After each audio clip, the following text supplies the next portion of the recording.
Hi everyone, welcome to our channel. Sign up and leave your like. Thanks. NFL Free Agency Grades 2023, Signings, Trades, Draft Insights. Patriots sign TE Mike Gesicki. The deal, 1 year, max value of $9 million. Grade, B. Signing Juju Smith-Schuster was never going to be enough for the Patriots, who had to add more receiving help. In Gesicki, they just added a tight end who mostly plays receiver from the slot. He'll be another playmaker for quarterback Mac Jones. Gesicki wasn't a fit in the Mike McDaniel Miami offense, and his production declined last season.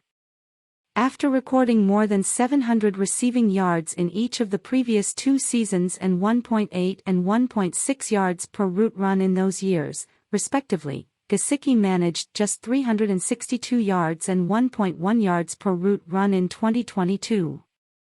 The more concerning numbers are in his advanced stats. His 28 overall score in the receiver tracking metrics last season ranked second worst among tight ends, and that wasn't just a scheme thing. He ranked in the bottom 10 the previous 2 seasons, too. His open score has never topped 40. If he's catching passes and scoring touchdowns, it's because of his contested catch ability.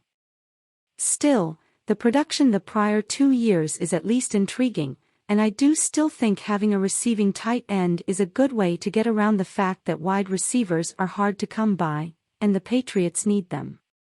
I'm a fan of a 1-year swing on players like Gesicki off a down year, a low-risk move that could pay off. I'm giving this move a B, but hesitantly. If Dalton Schultz ends up in the same price range, this will look worse, because I'd rather have Schultz. Walder.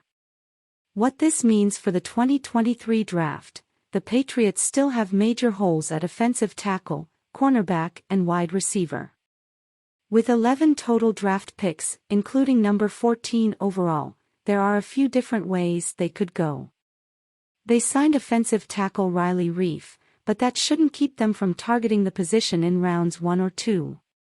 Broderick Jones, Georgia, Paris Johnson Jr., Ohio State, and Peter Skoronski, Northwestern, are the top options on the board, but don't rule out New England being intrigued by Darnell Wright, Tennessee, in the first round.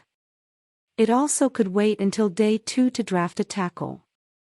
Matthew Bergeron, Syracuse, Jalen Duncan, Maryland, and Blake Freeland, BYU, are 3 options to keep an eye on. Read. Giants agree to sign Wr. Darius Slayton. The deal, 2 years, $12 million, $16.5 million max value. Grade, B+. Slayton broke out in 2022 with one of the bigger 1-year improvements in our receiver tracking metrics open score I've seen. In 2021, Slayton's open score was just 29, second lowest among all qualifying WRs. But in 2022, that number jumped to 67. Slayton's role changed in Brian Daboll's offense, as he ran fewer comebacks, short fades and deep outs, and more drags, digs and deep crossers. And Slayton recorded 2.0 yards per route run in 2022, a career high by a significant margin. For the Giants, it made sense to want Slayton back. Isaiah Hodgins showed real potential, and the Giants have added Darren Waller and Paris Campbell and re-signed Sterling Shepard, but they still needed all the receiving help they could get for quarterback Daniel Jones. Signing Slayton is win on a relatively cheap 2-year deal. Walder. What this means for the 2023 draft: improving their pass catchers has been a major point of emphasis this offseason for the Giants, but that shouldn't keep them from drafting another perimeter target. With the number 25 selection, they could still entertain Jordan Addison, USC, Jalen Hyatt, Tennessee, or Zay Flowers, Boston College. Read. Bengals sign OT Orlando Brown Jr.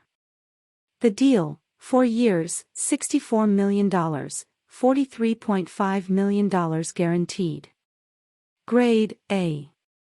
When you look at the contract numbers, keep in mind that this same offseason Jawan Taylor received $80 million over 4 years and Mike McGlinchey received $87.5 million over 5 years. Brown is the best tackle of the three and the only one who has played left tackle in the NFL. And on a per-year basis, he is being paid the least. An average of $16 million per year for a good 26-year-old left tackle is plenty palatable. Brown's 92% pass block win rate at tackle ranked 18th out of 64 tackles. McGlinchey was 32nd and Taylor was 37th, but he also did it with double-team help just 27% of the time, the fourth lowest rate. His run block win rate was average, significantly worse than McGlinchey, but significantly better than Taylor. Crucially, the Bengals' need here was massive. The idea that their offensive line cost them at the end of last season because of injuries isn't quite right. The line wasn't all that good to begin with, particularly at tackle. Jonah Williams and Lyle Collins had pass block win rates of 84%, 55th, and 81%, 57th, last season, respectively. Bringing in Brown is a huge step forward in fixing the biggest problem for a Super Bowl contender. Walder. What this means for the 2023 draft, with offensive tackle checked off the needs list, the Bengals could now pivot toward tight end, safety and cornerback at the draft. They have 7 selections in 2023, including number 28 overall, and the franchise could go in multiple directions. In a strong tight end class, Dalton Kincaid, Utah, and Michael Mayer, Notre Dame, stand out in the first round, while Luke Musgrave, Oregon State, Tucker Kraft, South Dakota State, and Sam Laporta, Iowa, are considered to be solid day 2 options. Read. Panthers sign RB Miles Sanders. The deal, 4 years, $25 million.